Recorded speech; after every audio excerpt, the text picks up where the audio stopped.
درې غټې نظریې چې چین نړۍ ته په تیرو 100 کلونو کې ورکړي دي چې په هغې کې د ګډ امنیت نظریه ده یا لرلید دی، د ګډ پرمختګ لرلید دی، او دریم چې دا اوس د ګلوبل سیویلایزیشن انیشیټیو یا نړیوال تمدني پیل خبره ده. په دې درې واړو کې د دوی ټینګار دا دی چې دوی که د هر هیواد سره تعامل کوي نو په ځای د دې چې په هغوی باندې خپل ارزښتونه ومني، دوی هغوی سره ګډ کار کوي، د تمدنونو جګړې په ځای د تمدنونو همکارۍ بحث مطرح کوي، چې دا سرچپه و د امریکې د ستراتیژۍ.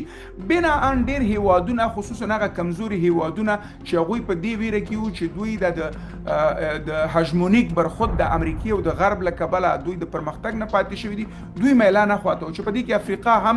شامله ده. نو طبعا چې امریکای خپل اغیز بیللی دی او چین خپل اغیز فوق العاده پراخه کړی دی. امریکای چې کوم خپل د امنیتي ستراتیژي اعلان کړله، د هغې هغه اساس یا مرکزي نقطه دا ده چې موږ نور یوټوپین هغه تخیلي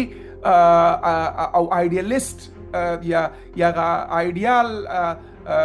ارزښتونو په ځای سرسخته ریالیزم خواته ځو. دا د دې ښکارندویه ده چې طبعا چې چین د امریکې په مقابل کې یو ډېر قوي موقف کې راڅرګند شوی دی. د نړۍ هیوادونو باور چې مخکې یا د مجبورۍ نه یا په خوښه باندې په امریکې باندې و، هغه اوس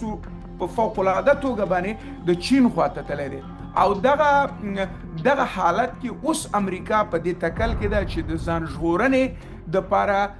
خپل نړیوال لید ته او خپل کوردننه لید ته بیا کتنه وکړي. دا ټولې خبرې د دې ښکارندویې دي او نښې نښانې دي چې طبعا چې چین په ده باندې زورور دی او امریکا اوس په دې تکل کې ده چې